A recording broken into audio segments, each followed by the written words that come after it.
बिस्मिल्लाहिर्रहमानिर्रहीम। अस्सलाम वालेकुम। कहते हैं कि एक दफ़ा कहीं एक खुशहाल शख्स रहता था। इसका एक इकलौता बेटा था। माँ के बेजा लाड प्यार में बिगड़ा हुआ बेटा आहिस्ता आहिस्ता बड़ा होने लगा, यहाँ तक कि जवान हो गया। लेकिन इसे ना कोई हुनर और ना ही किसी काम का तजर्बा था। इसे बस एक ही काम आता था और वो था बाप से छुपाकर माँ के दिए हुए पैसों से खेल कूद और मस्तियाँ करना और सड़कों चौराहों पर वक्त गुजारना। एक दिन सुबह के वक्त बाप ने इसे आवाज़ देकर अपने पास बुलाया और कहा, बेटा अब तुम बड़े हो गए हो और खैर से जवान भी हो। आज से अपनी ज़ात पर भरोसा करना सीखो, अपने पसीने को बहाकर कमाई करो, जिंदगी गुजारने का ढंग सीखो।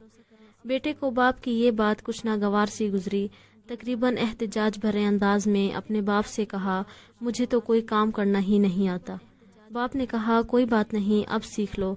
तुम आज ही शहर रवाना हो जाओ और याद रखो, जब तक मेरे लिए एक सोने की अशरफी ना कमा लेना तब तक लौटकर वापस ना आना।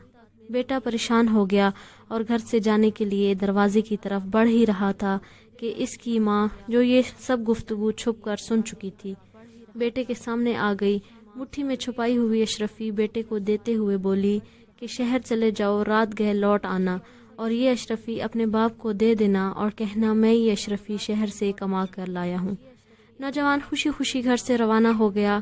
शाम गए लौटकर बेटे ने वैसा ही किया जिस तरह इसकी माँ ने इसे समझाया था। सीधा बाप के पास जाकर बोला, अब्बा जान, ये लीजिए सोने की अशरफी।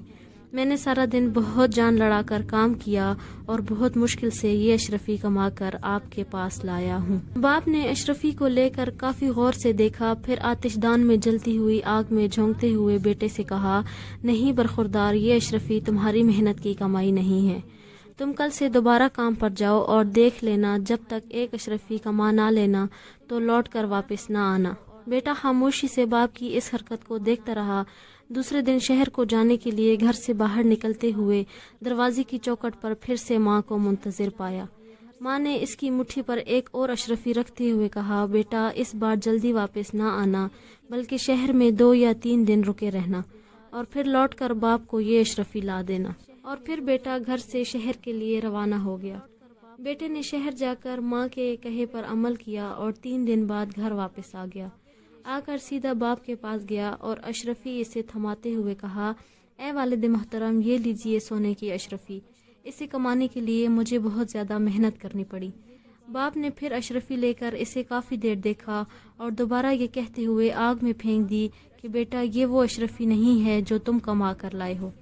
मैं चाहता हूँ कल तुम फिर से काम के लिए जाओ और इस वक्त तक ना लौटना जब तक एक अशरफी कमा ना लेना। इस बार भी अपने बाप की इस हरकत पर बेटा बगैर कोई एक लफ्ज़ बोले खामोश रहा। तीसरी मर्तबा ये नौजवान अपनी माँ के जागने से पहले ही शहर की तरफ रवाना हो गया और वहाँ 1 महीना रहा।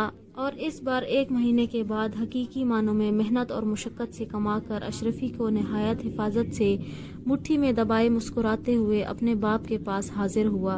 अशरफी बाप की तरफ बढ़ाते हुए बोला, ए वालिद मोहतरम, मैं कसम खाकर कहता हूँ कि इस बार ये अशरफी मेरे पसीने की कमाई है। यकीन कीजिए इसे कमाने के लिए मुझे बहुत मेहनत करनी पड़ी है। सोने की अशरफी को हाथ में लेकर बाप काफ़ी गौर से देखता रहा। इससे पहले के बाप अशरफी को आग में डालने के लिए हाथ बढ़ाता, नौजवान ने आगे बढ़कर बाप का हाथ थाम लिया और कहा कि अब्बा जान, मैंने इतनी मेहनत करके इस अशरफी को कमाया है और आप इसे आग में डालने लगे हैं। इस बार बाप हंस दिया और बढ़ के बेटे को गले लगाकर कहा, बेटा अब बने हो तुम जवान। बेशक ये अशरफी तेरी मेहनत और पसीने की कमाई है, क्योंकि इसका ज़ाया होना तुझसे नहीं देखा गया। जबकि इससे पहले मैं 2 बार अशरफियाँ आग में फेंक चुका हूँ, मगर तुझे कोई अफसोस नहीं हुआ था, क्योंकि वो तेरी मेहनत की कमाई नहीं थी। बात भी तो यही सच है कि बगैर मेहनत और मुशक्क़त से चाहे आपको दौलत का पहाड़ ही क्यों ना मिल जाए, ना तो वो ज़्यादा देर टिक के रहता है और ना ही उसके जाने का आपको कोई दुख होता है। लेकिन अपनी मेहनत और खून पसीने की कमाई से हासिल होने वाली एक एक पाई भी अपनी कीमत का एहसास दिलाती है।